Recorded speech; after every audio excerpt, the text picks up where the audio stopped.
এক প্রতিভাবান অভিনেতার অকাল মৃত্যুতে শোকস্তব্ধ স্টুডিও পাড়া। যারা তার সহ কলাকুশলীরা ছিলেন রাহুল অরুণোদয় বন্দ্যোপাধ্যায়, শুধু তারা নয়, যারা তাকে খুব কাছ থেকে চিনতেন, তার আত্মীয় পরিজন থেকে যারা চিনতেন না অথচ তার অভিনয়ের গুণমুগ্ধ ছিলেন, কেউই বিশ্বাস করতে পারছেন না যে অভিনয় করতে গিয়ে, শুটিংয়ে গিয়ে জলে তলিয়ে মৃত্যু হয়েছে রাহুল অরুণোদয় বন্দ্যোপাধ্যায়ের। শুটিং স্পটের এই ছবি আপনারা দেখতে পাচ্ছেন, যেখানে শুটিং হয়েছিল এবং যেখানে এই মর্মান্তিক ঘটনা ঘটে গিয়েছে, সেই ছবি ভাইরাল হয়েছে ইতিমধ্যেই।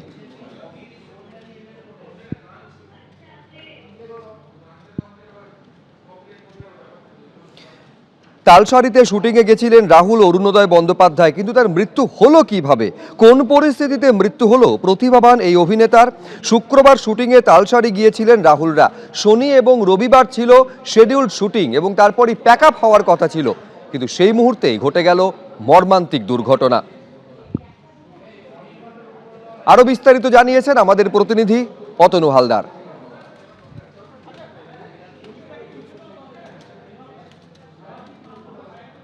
যত সময় যাচ্ছে ঘটনাটা ঠিক কি ঘটেছিল তার বিভ্রান্তি আস্তে আস্তে কাটছে এবং স্পষ্ট হচ্ছে। সাধারণভাবে যে জায়গায়, আমি প্রথমেই দুটো জিনিস বলে রাখি, যে জায়গায় এই ঘটনাটা ঘটেছে এখানে সাধারণভাবে কেউ সমুদ্রে নামেন না। তার কারণ এই জায়গাটায় প্রচুর উঁচু নিচু ঢাল আছে এবং চোরা বালি আছে, জায়গাটা বিপজ্জনক। সাধারণভাবে কেউ নামেন না, গেলে পরেও এখানে কেউ বোটে করে যান।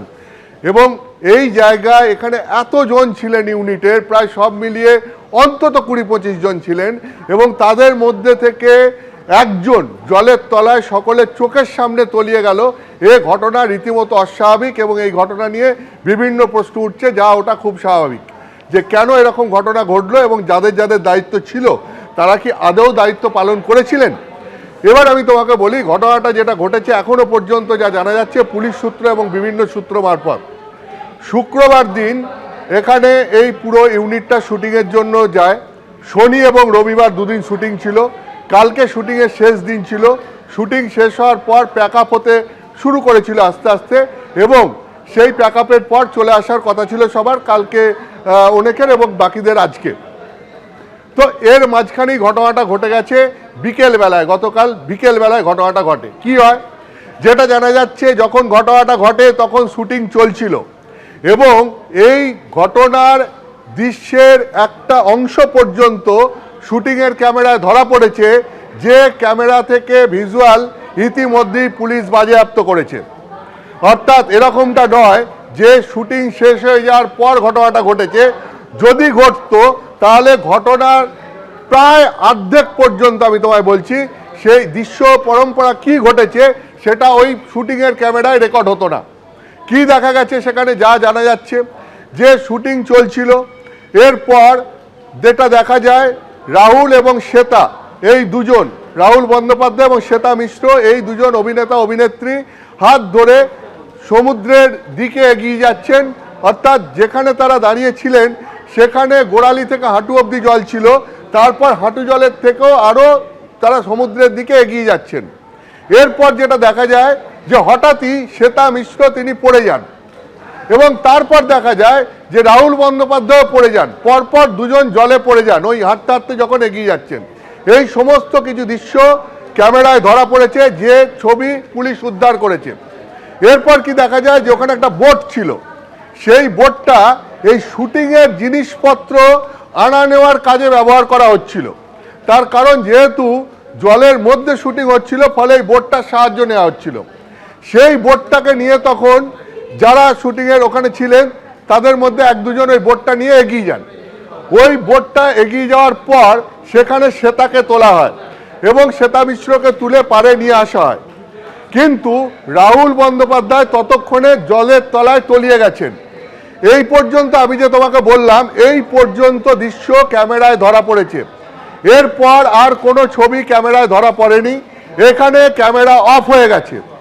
এরপর যেটা জানা যাচ্ছে বিভিন্ন সূত্র এবং পুলিশ সূত্র মারফত, যে রাহুল বন্দ্যোপাধ্যায় রীতিমতো নাকানি চোবানি খেতে খেতে জলের মধ্যে তলিয়ে যান এবং দীর্ঘক্ষণ তিনি জলের মধ্যে থাকেন, এবং দীর্ঘক্ষণ পর কয়েকজন সেখানে গিয়ে তাকে জল থেকে উদ্ধার করা হয়। যখন তাকে জল থেকে উদ্ধার করা হয় তখন রাহুল বন্দ্যোপাধ্যায় রীতিমতো তার মানে ভেতরে বালি এবং জল, নোনা জল ভেতরে ঢুকে গেছে।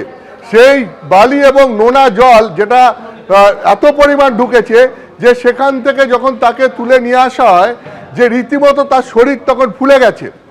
এরপরে পাড়ে নিয়ে আসার পর 4-5 জন মিলে গিয়ে রাহুলকে জলের তলা থেকে খুঁজে বের করে তারা পাড়ে নিয়ে আসেন এবং তারপর একটা ইউনিটের গাড়ি করে সেখানে নিয়ে যাওয়া হয় দীঘা মহকুমা হাসপাতালে, যেখানে তাকে মৃত বলে ঘোষণা করা হয়।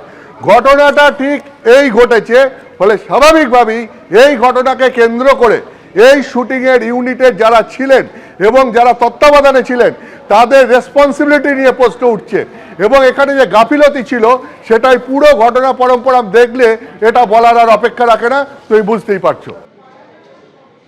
ফলে বুঝতে পারছেন যে ঠিক কি ঘটেছিল, কোন পরিস্থিতিতে রাহুল অরুণোদয় বন্দ্যোপাধ্যায়ের এই মর্মান্তিক পরিণতি হলো, সেইটার অনুসন্ধানের জন্য, সত্যকে সামনে আনার জন্য ক্যামেরায় রেকর্ড হওয়া এই অংশ অত্যন্ত গুরুত্বপূর্ণ তদন্তের খাতিরে। এই নিয়ে কি বলছেন পূর্ব মেদিনীপুরের পুলিশ সুপার, শুনবো একবার। একটা ইউডি কেস স্টার্ট হয়েছে আমাদের দীঘা থানাতে এবং পোস্টমর্টেম রিপোর্টের উপর বেস করে আমরা পরবর্তী ডিসিশন নেব। উড়িষ্যা পুলিশের সাথে কথা হয়েছে, আমরা প্রাইমারি এনকোয়ারি, ওখানে যারা যারা প্রত্যক্ষদর্শী ছিল তাদের স্টেটমেন্টও আমরা রেকর্ড করছি এবং বাকি যা সহযোগিতা লাগবে সেটা উড়িষ্যা পুলিশ করবেন বলেছে। হ্যাঁ, না আপাতত আমরা এখন পোস্টমর্টেম নিয়ে এটা ফর্মালিটিগুলো কমপ্লিট করি, বাকি যদি তদন্তের প্রয়োজন হয় এবং অভিযোগ পাওয়া যায় এবং পোস্টমর্টেম রিপোর্টের বেসিসে যা যা করণীয় ফর্মাল অফিসিয়াল ফর্মালিটিস যা আছে আমরা করব। ফুটেজ আমরা একটা পেয়েছি, পরবর্তী পদক্ষেপ আমরা জানিয়ে দেবো আপনাদের। এই মুহূর্তে আমরা কোনো অভিযোগ এখনো পাইনি। শুটিংয়ের ফুটেজটা যখন লাস্ট তাকে দেখা গেছে জলে শেষ অবস্থায়, সেই অবধি ফুটেজটা আমরা পেয়েছি। ফুটেজের মধ্যে আমরা দেখতে পাইনি, কিন্তু আমরা আরও তদন্ত করলে জানা যাবে, আরও এনকোয়ারি এগোক। আমরা এই মুহূর্তে বলার মতো পজিশনে নেই। তালসারিতে যে জায়গায় শুটিং হচ্ছিল সেখানে শুটিং করার জন্য 3 ধরনের অনুমতি নেওয়ার প্রয়োজন হয়। এক হচ্ছে পুলিশ প্রশাসনের তরফ থেকে, কোস্টাল ডিপার্টমেন্টের তরফ থেকে এবং ফিশারিজ ইউনিট যেটা সরকার অনুমোদিত তাদের তরফ থেকে অনুমতি নেওয়ার প্রয়োজন হয়, কিন্তু এক্ষেত্রে কোনো অনুমতি নেওয়া হয়নি বলে ওড়িশা পুলিশ সূত্রে দাবি করা হচ্ছে। অতনু হালদার আরো বিস্তারিত জানাচ্ছেন এই নিয়ে। এটা উড়িষ্যা পুলিশ জানাচ্ছে যে কোনো রকম কোনো অনুমতি নেওয়া হয়নি। যেটা জানা যাচ্ছে বিভিন্ন সূত্র মারফত, এখানে শুটিং করতে গেলে 3 রকমের অনুমতি লাগে। প্রথমে পুলিশের কাছে আবেদন করতে হয়, পুলিশ সেই আবেদন কোস্টাল ডিপার্টমেন্টের কাছে পাঠায়, সেখান থেকে অনুমতি নিতে হয় এবং স্থানীয়ভাবে যে সোসাইটি রয়েছে, ফিশারিজ সোসাইটি অর্থাৎ মৎস্যজীবীদের যে সোসাইটি রয়েছে যেটা সরকার অনুমোদিত, তো সেই সোসাইটির থেকেও একটা অনুমতি নিতে হয় এবং এই সব কিছু নিয়ে তারপরে এখানে শুটিংয়ের অনুমতি দেওয়া হয়। শুটিংয়ের অনুমতি দেওয়া হলে পরে এখানে চিকিৎসক রাখতে হয় একজন, লাইফ সেভিং বোর্ড রাখতে হয়, লাইফ সেভিং বিভিন্ন গার্ড রাখতে হয় এবং আরও বেশ কিছু জিনিসপত্র সেগুলো রাখতে হয় যেগুলো যে কোনো আপৎকালীন পরিস্থিতিতে কাজে লাগানো যায়। এর পাশাপাশি জলে নামার ক্ষেত্রে এখানে কিছু বিধিনিষেধ আছে। সচরাচর এখানে কেউ জলে নামেন না, বোটে করে যান, কারণ এখানে চোরাবালি আছে এবং সমুদ্র তলের মধ্যে অনেক উঁচু নিচু জায়গা আছে। ফলে যে কোনো সময় যে কেউ চোরাবালিতে পড়ে গিয়ে বা জলের মধ্যে বালিতে হোঁচট লেগে ব্যালেন্স হারিয়ে গিয়ে জলে পড়ে যেতে পারেন, এরকম একটা আশঙ্কা এখানে সবসময় থাকে। ফলে এখানে জলে নেমে শুটিং করার ক্ষেত্রে বিধিনিষেধও আছে এবং অনুমতি নেওয়ারও ব্যাপার আছে, কিন্তু এখানে এক তো বোঝাই যাচ্ছে কোনো বিধিনিষেধ মানা হয়নি, 2 বোঝা যাচ্ছে যে এখানে কোনো অনুমতিও নেওয়া হয়নি এবং সেই ক্ষেত্রে যেটা হচ্ছে যেটা জানা যাচ্ছে এখানে মাঝে মধ্যে এরকম শুটিং হয় এবং বহু ক্ষেত্রেই আবার এটাও জানা যাচ্ছে যে অনুমতি নেওয়া হয় না।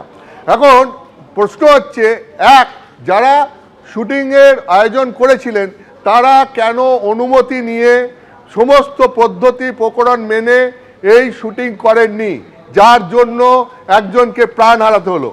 দ্বিতীয় প্রশ্ন হচ্ছে যে উড়িষ্যা পুলিশ যারা বলছেন যে এখানে অনুমতি নিয়ে তবেই শুটিং করতে হয়, কিন্তু এইখানে মাঝে মধ্যেই শুটিং হয় এবং সেক্ষেত্রে জানা যাচ্ছে অনেক ক্ষেত্রেই অনুমতি ছাড়া হয়।